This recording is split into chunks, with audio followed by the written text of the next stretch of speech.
Многу луѓе денеска се жалат дека им фали нешто, а едно од нештата на кои што најмногу се жалат луѓето дека им фали во животот се токму парите. Затоа што живееме во такво капиталистичко општество и реалноста е таква дека парите денеска представуваат речиси се, не ги решаваат скоро сите проблеми, но како да се дојде до пари? И она што е најтешко и на што се жалат луѓето кога ќе им се каже некој процес, нешто да направат за да дојдат до пари, за да постигнат нешто повеќе во животот, е како тие немаат, како им фали, како им недостига, како не можат да одвојат ништо, како не можат да инвестираат, сакаат да си ги тераат сите своји навики како и обично, да не променат ништо во животот, а сакаат да им се случат големи промени.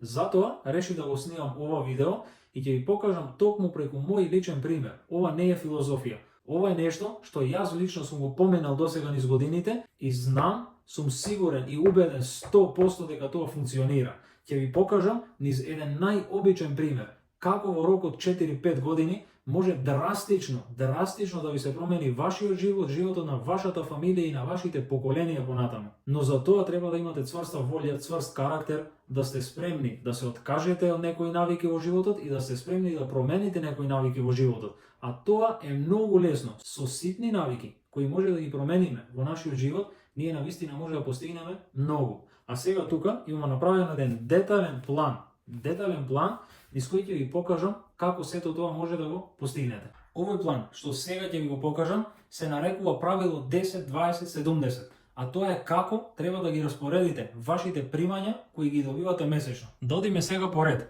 На овој план имам направено нешто што го нарекувам месечни примања. Тоа е плата која сите ја примаме. Имам зедено како пример 1000 евра, затоа што плюс минус просечната плата во нашата држава е околу 500-600 евра, а речи си да нема фамилија која може да преживее со тие пари. Па сите работат нешто дополнително или пак работат по двајца во фамилија, затоа го зедов просекот 1000 евра. Некои земаат помалку од тоа, некои повеќе, но ќе одиме со оваа бројка затоа што е полесна за објаснување, а потоа секој нека си направи детална анализа за себе. Значи, од вашите месечни примања, вие треба да ги поделите на 3 дела. А тоа се 10% да ви одат во црн фонд. Значи тоа се пари кои никако не ги чепкате. Тоа и се пари за не дај Боже, доколку некогаш се случи нешто, ви затреба нешто, си ги имате тие пари за да ги искористите за тие потреби. Значи секој месец, без разлика што и да се случува, од месечната плата која ја примате, 10% одат во црн фонд. Тоа во случајот би биле 100 евра. 20% од вашите примања одат за инвестирање. Тоа се во случајов 200 евра. Вие одлучувате во што ќе инвестирате. Дали ќе инвестирате во акции, дали ќе инвестирате во некој бизнис, дали во крипто, дали во нешто друго што вие си го знаете, но битно секој месец 20% да одат во инвестирање. Тоа се вкупно 30% кои секој месец ќе ги трошите. Ви остануваат 70% за вашите секојдневни трошкови. Овој процент, иако изгледа голем, но сепак не е голем. Ако ние може да се стегнеме, да смениме некои навики, може тоа да го постигнеме и секој месец да ги одвојуваме тие пари. 70% ви се за трошоци 700 евра за вашите основни трошоци кои ги правите секој месец. Сега зборуваме за она најважното, а тоа е инвестирањето. Тоа е тоа што носи пари и што ќе ја промени целата графа надоле. И јас се занимавам долги години со крипто и затоа примерот го имам зедено со крипто моментално. Како што реков на почеток, вие сами може да си одлучите во што би инвестирале.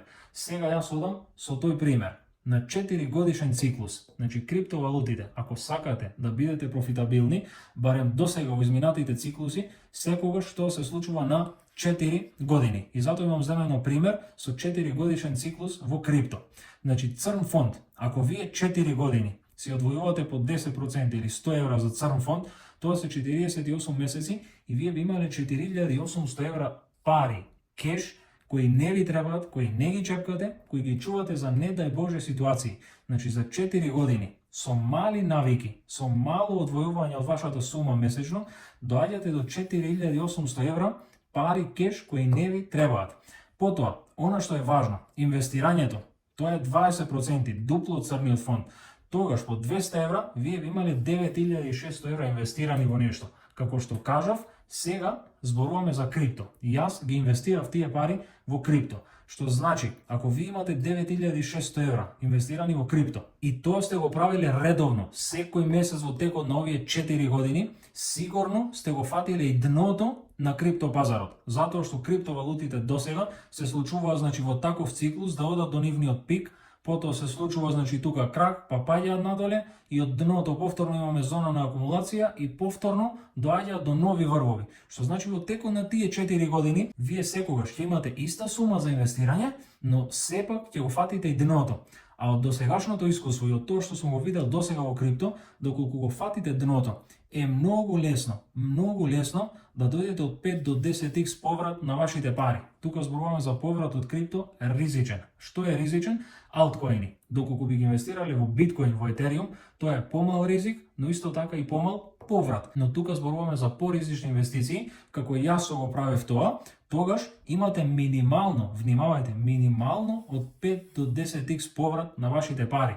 Што значи дека тие 9600 евра или околу 10.000 евра би станале околу 50 или 100.000 евра, зависно колку ќе биде повратот, во пикот на криптопазарот после 4 години. Значи, ова е вариабилно. Немојте го земете како фиксна пресметка, туку сите овие бројки се вариабилни, зависно колку се инвестирале, зависно што сте одбрале, дали сте одбрале акции, дали сте одбрале крипто, дали некој бизнис, дали недвижнини, што и да е, но ова што јас го зборувам и тоа што сум го поминал од моје лично искуство, добивате поврат на вашите пари од 5 до 10x или точно од 50 до 100.000 евра во рок од 4 години.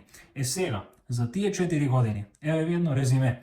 Имате црн фонд од 4800 евра, пари кои ви треба за хитни случаи, за не дај Боже ситуации, и плюс, тука ја заборавив са, плюс капитал од 50 до 100.000 евра. Чист капитал. Внимавајте, а ако во текот на тие 4 години ви дошла некоја си поголема сума, сте сработили нешто настрана, се зеле 1000, 2, 3000 евра и од тоа што го земате треба да инвестирате 20% и да тргнете. Тогаш оваа сума би била поголема, што и оваа сума била поголема. Но сега одиме со некои си фиксни пресметки, од 50 до 100.000 евра имате капитал чист. Вие тие 100.000 евра повторно ќе си ги одвоите, ќе си тргнете 10% за црн фонд, и останатите пари ќе си ги инвестирате. Нормално дел од тие пари ќе ги потрошите за некои трошоци, за нешто што вие сте го сакале во текот на вашиот живот, но јас препорачувам поголемиот дел од тие пари повторно да се реинвестираат назад. Дали ќе си отворите некој бизнис кој ќе ви носи cash flow, дополнителни месечни примања, дали повторно ќе ги инвестирате во крипто, дали во акции, дали ќе си купите стан кој ќе го издавате под кирија, што и да е. Но сепак од тие пари вие ќе направите нешто плюс што ќе ви ги зголеми првичните месечни примања што сте ги имале. Што значи ако сега сте одвојувале по 100 евра за црн фонд и по 200 евра за инвестирање, овој пат наредните 4 години вие би одвојувале примерно по 200 евра за црн фонд и по 400 евра за инвестирање. Што значи после 4 години оваа сума нема да биде иста, туку ќе биде дупло поголема. Тогаш би имале 9600 евра црн фонд, а би ви останале околу 100 до 200.000 евра капитал. Е од тука натаму почнуваат големите работи. Вие одлучувате што ќе правите со тој капитал. И како што кажа на почетокот, немојте ги земете овие бројки здраво за готово. Ова се вариабилни бројки. Некои луѓе имаат примање од 2000 евра месечно, некои луѓе имаат примање од 500, 600, 700 евра месечно. Значи, секој си одвојува од неговите примања по истиот принцип 10, 20, 70. Кога тоа ви го правиле, гледате за 4 години што може да се случи. Може би некој ќе одбере помалку ризични инвестиции, посигурни, па нема дојде до 50 до 100.000 евра вредност капитал. Може би ќе дојде до 20-30.000 евра. Но зарем 20-30.000 евра во рок од 4 години не би ви сменили нешто во животот?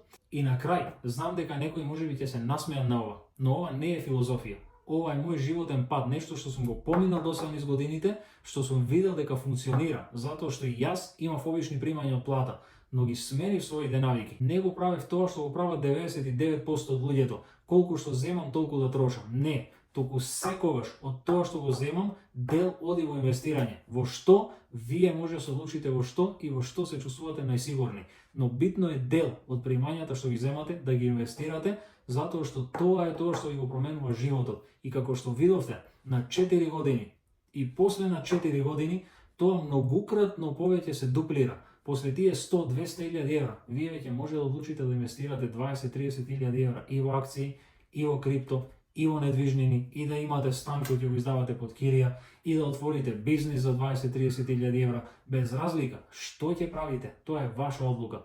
Ова го снимив само како показател да ви укажам дека мали, ситни работи кои не ги гледаме во животот може да ни промена многу на долг рок. Затоа размислете што правите во вашиот живот, како ги користите и како ги распределувате вашите средства и знајте дека ако одлучите денеска да тргнете со ова, за 4-5 години сигурно ќе го видите резултатот. Но како? Ако бидете истрајни, не ако се откажете после третиот или четвртиот месец. Ова е стаза на долг рок. Ова е маратон, а не е спринт. Запамтете го тоа.